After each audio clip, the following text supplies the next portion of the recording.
right, so for Kip's Career Connection today, we have Ms. Carrie McCourt-Herrick. We're going to be talking to her about her business and the things that she does in her business.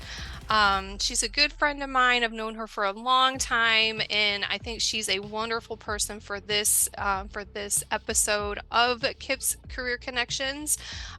So we're gonna just have a little chat with her. So, Carrie, can you tell us a little bit about what you do? So I am a cosmetologist, which is like a hairdresser. It's the fancy term for that, the technical term. And I own a small business. I own a hair salon here in Canisteo, New York, the town that I live in. Yeah, that's what I do. Awesome. I'm gonna share my screen because I want you guys to see her awesome salon that she owns. Because Carrie, you're what, 25? 25, almost 26. I have a birthday in like a week. I just think it's awesome. She is 25 going on 26, and this is her awesome salon. She's got a few employees that they provide a multitude of services, and just, I mean, everything they do is so beautiful. So if you're a student, or if you're just, somebody watching this, if you're interested in, the cosmetology piece, or just being a small business owner, you don't have to be, in middle age to make sure your business, that you're qualified to do it. I mean, Carrie's a young person who went and followed her dream. So that was her salon. It's beautiful. It's awesome. So the next thing I want to ask you, what led you to want to be a cosmetologist and then ultimately owning your own salon? So I have, as long as I can remember, always wanted to be a hairdresser. Growing up, my mom has always been like super girly girl, like sitting on her lap while she does her makeup. Always went to her hair appointments and everything with her. And I loved going to the salon that she went to, and the hairdresser that owned that salon, she also has a business here in town, and she and I are close and we talk and stuff. And like, I'll always tell her like, you're the reason I wanted to be a hairdresser. But I loved going to her salon. And back in the day, now we have Pinterest and the internet and whatnot, but back in the day, and Amy, you probably remember this, there were the books. Yeah. And there were like the huge books with like all the hairstyles and everything. And when my mom would be there getting her like highlights done, and at the time they like pulled them through a cap, which we don't even do anymore. We do like foils or hand painting or whatnot. But my sister and I would sit and we would look through the hair books. And just loved that. And I was like, this is what I'm gonna do someday. And I would always like cut my Barbie's hair and my doll's hair. And I just, from the time I was like 7 or 8 years old, I told everybody like, when I grow up, I'm going to be a hairdresser. So there really wasn't ever another option, idea, anything else I wanted to do. Like, this was it. It kind of just felt like your calling. Yep. Like I just knew from the time I was a kid, like this is what I want to do. And I feel really lucky for that, because I know there's a lot of people who don't know what they want to do with their life, and you don't need to know what you want to do with your life, especially not at 7. Like that's a little crazy. For me, it was definitely, I don't want to call it like a calling, but that is, what I've always wanted to do. So how did it lead to you ending up owning your own salon? Because I know you have worked really hard over the years. So I have worked a couple of different places, like working at other salons.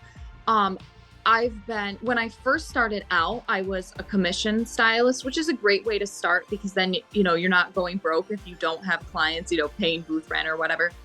And after a couple of years, I transitioned to a booth rent stylist, which just means that you pay like whatever your booth rent per week amount is, and then you buy all your own supplies, and then whatever else money is, like that's yours to keep.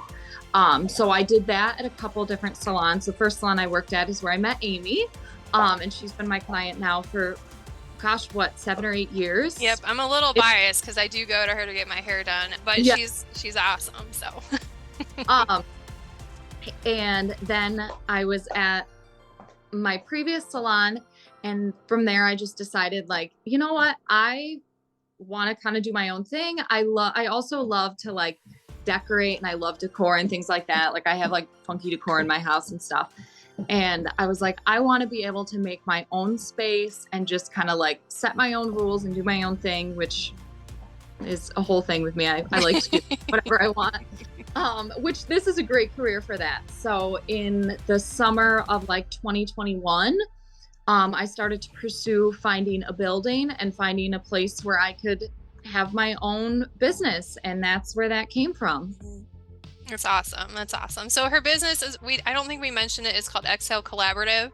Yes. So it's, it's a salon in one of New York's, southern towns, Canisteo.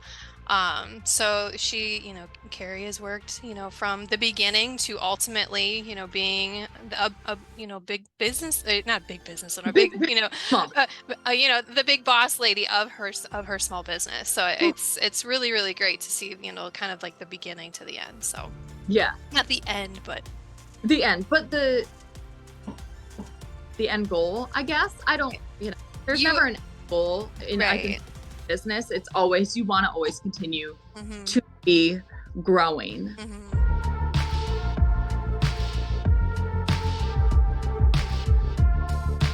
So the next thing I want to ask you, what's one thing or a couple things that maybe surprised you about either opening your own business or just becoming a cosmetologist, or both? Yeah, I would say the main thing that like surprises people is that this actually is like hard. I don't know if that's like a good way to put it, but like I have a lot of people say to me like, oh my gosh, I would love to just like braid hair all day, or I would love to just play with hair all day and stuff.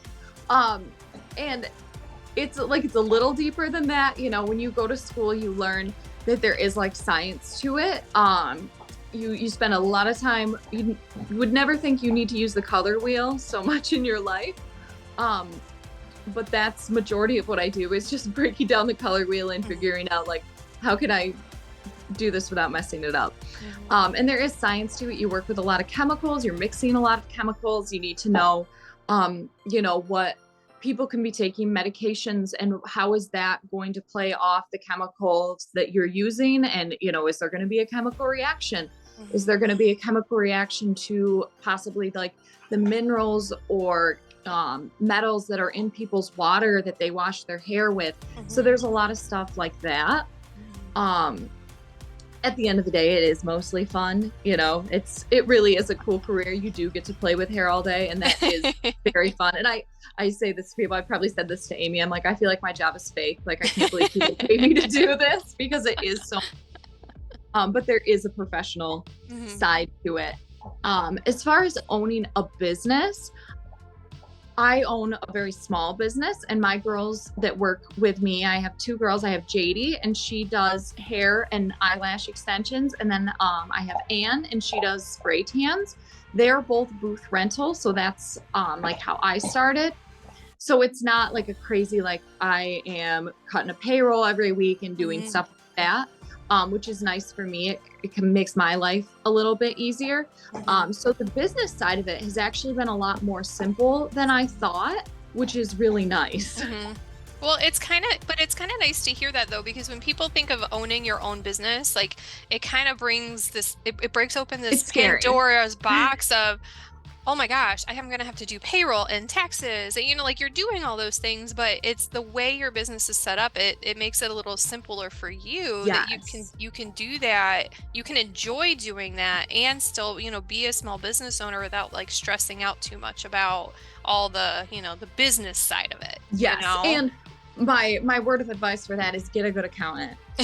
Don't just get somebody who knows what they're doing, because for me, I am an artist. I am on the ADHD scale, and I can't, I just want to do art all day. I don't want to do like any paperwork of anything. So I have a great accountant, and I take my stuff and I give it to her, and she makes sure that all my ducks are in a row for me. So and I think that's all really great what you just said though. Like you and I have talked over the years, you do have the ADHD, and some people, or not ADHD, ADD. some Like the people same think that, thing now. I don't even know how the I, labels work anymore. you know, but that's just it. You know, if there's a, for students who, or students or individuals who have those things that kind of make some things difficult, you know, maybe they Yes. thought they couldn't do this, you know, and so I think that's really great that you talked about that. And then asking for help of another professional, you know, Yes. your accountant is specialized to do what they're doing, and you're asking them for their expertise, which I think is awesome. You And know, I not think trying that's to a do it big by part yourself. of all of this and life in general is it's okay to ask for help. Hmm. If you run a business, if you are struggling anything, it's okay to ask for help. Hmm. I That think that, people are there to help you and that's their job to make hmm, your job easier. right, right. I think that's a great message of what you just said. So the next thing I want to ask you, what are some different types of service that you as a cosmetologist perform? So you're not only you own your business, you're also performing many of the services. So as a cosmetologist, what services are you licensed to perform? So under my license, I can obviously do hair, which is performing like chemical services, which would be like coloring hair, perming hair. I don't personally perm hair, just because that's not really like a thing people do anymore, unless you're like a teenage boy and you're getting your mullet permed. Um, Which is a huge thing but now. yeah. Relaxers, like chemical relaxers, that's under that as well. So those are all like the chemical performances or services to perform. And then of course there's like obviously cutting hair, styling hair for weddings, proms, things like that. Nails is under the cosmetology license. Eyelash extensions, stuff like that. And then there's cosmetology and then there's aesthetics or an esthetician's license. My cosmetology license covers a lot of things that an esthetician does. There's some things that it doesn't. Like I can't do any like body waxing like below the neck. Hmm. So I can do eyebrows, lip waxes, stuff like that. Everything else would be under an esthetician's license. I'm trying to think of other things that I could do. Yeah, nails, pedicures, things like that. So it's a broad range.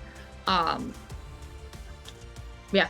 No, but that's cool because some people, when they think cosmetologist, they do, like you said, just braiding hair all day. And, Yep. you know, you don't really think about all the other things that you can do that you are professionally licensed to be able to do, that you went through Yes. training for. So that's And awesome. there's other things that you can build off of your cosmetology license. Like JD that works with me and does the lashes. Last year, she took a course to do permanent makeup. So that Okay. is like tattooing eyebrows, microblading, if anyone's heard of that.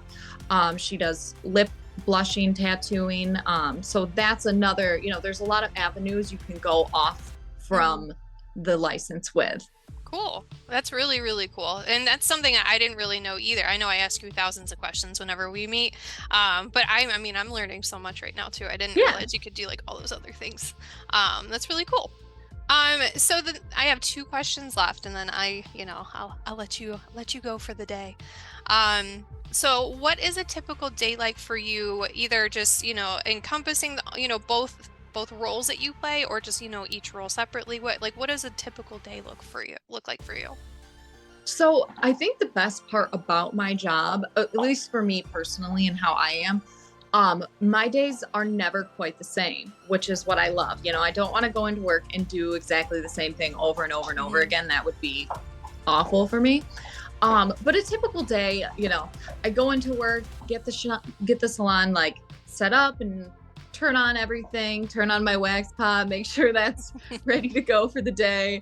Um, and then depending on the services that I'm performing that day, I might have 3 clients. Say I'm doing just like back to back colors all day. I like to book, depending on, if it's a root touch up, I might book like 2 hours because that's a pretty quick service.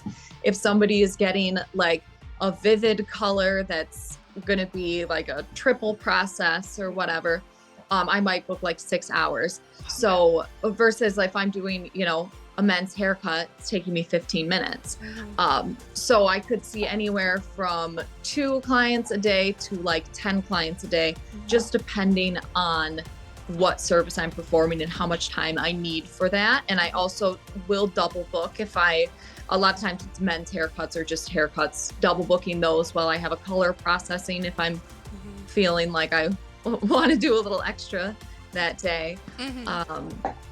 Sometimes I do lashes on occasion. Sometimes I'll throw in a lash fill. It's not my favorite thing to do. I try not to do it, but I do have a couple people that I do. And I'll work anywhere. Usually I start my day at 10 because that's another thing. I don't like to wake up in the morning. So it's great. I set my own hours as a cosmetologist. So if I want to go in at 10, I can do that. And then I'll work, sometimes I work later nights if I feel like I need to do that, or sometimes I can get out at 3. It really just depends on what I'm doing. That's probably the best part about this job is the flexible schedule. I never have to ask for time off. If I want it, I just mark it out in my book and I don't work that day. So which is awesome, because I know a lot, especially these days, everyone's looking for as much flexibility in their careers as possible. So even being a small business owner, like you own your business, so if it's not open, you're not making any money. Like you have the ability to kind of offset that. You can have a few busy weeks, and that way you can take your time off, and you set your own schedule, set your own hours, which is awesome. That's good to hear, because I mean, I don't know how many people know a lot about what you do, both sides. So even as if you work in like a salon and you're doing booth rent or you're doing commission, it's still flexible. I'm sure you have less flexibility because you own the business, so I know you can do a little bit more, but I know it's still a bit more flexible than maybe traditional like careers where you go in a day and leave at 4. Right. And as long as I've been a stylist and a booth rent stylist, that's how it is. I've always set my own hours. Hey, I've always set my own hours and stuff. And the girls that work with me, they do the same thing. So, they pay every week to be there so they can be there whenever they want. Guys, hey. So this is perfect because most of our students, they work from home or they work on the road. So they understand that life happens. So whoever is watching this, life does happen. Your dogs bark, your kids run around and scream. It is how it is. Yep. So my last question for you, the big heavy question. What advice would you give to young people who are considering owning their own business or becoming a cosmetologist, or even someone who's looking for a career shift and they're like, you know what, I've always wanted to own my own business, but they've just been too afraid to make that leap. So what advice would you give, that kind of audience? I know. That's hard. I would say if you starting out in this career, it's not easy. It's not easy to build a clientele. Nobody is going to be an overnight success. I mean, if you are, awesome, congratulations. You must have a lot of friends. But it will take time. That's the thing. When I first started doing this, I was waitressing and bartending as well as working, and I worked really hard. There were days where I worked, I think the longest day I ever worked was like 17 hours. And you just do it. If you really, really want this, you will make it work. But it's never going to be easy. Nothing in life is going to come to you easily. And if that means, you go to cosmetology school part-time while you work a part-time job, until you're at a place where you are in a situation where I am, and I can set my own hours, take the time off that I want, and, entrust my business to the girls that work there when I'm not there. As far as a small business goes, it's tough. You just do it. I'm not going to sugarcoat things and say that it's easy. You're looking at a career where you don't have health insurance, you don't have PTO, you won't have a maternity leave. But if you play your cards right, you just have to be smarter with your time and your money. You need to save, you need to have a backup plan. I think a lot of times, I could break my arm tomorrow and be off of work for, however many months and not have money. So you need to be smart. You need to set up, a retirement plan. You can set up a Roth IRA or something like that, be like me, marry somebody that has a retirement and just take theirs. But no, I'm joking. But yeah, there are ways to do it. You're just going to have to do a little more legwork. But I think the best advice I can give someone is just prepare for your future. Pay yourself first, you know, make sure that you are putting into accounts and stuff to have stuff set aside, rainy day fund, all of that.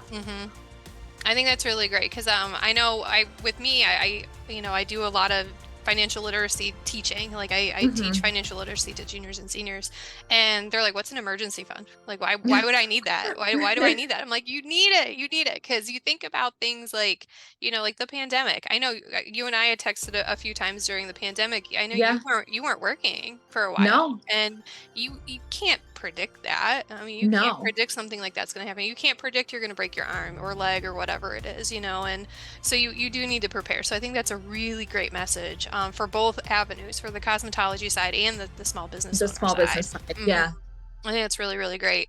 Well, Carrie, I want to thank you for taking the time to do this for our students, for anyone who's watching. I think there was a lot of really great things that were said, a really great message sent out.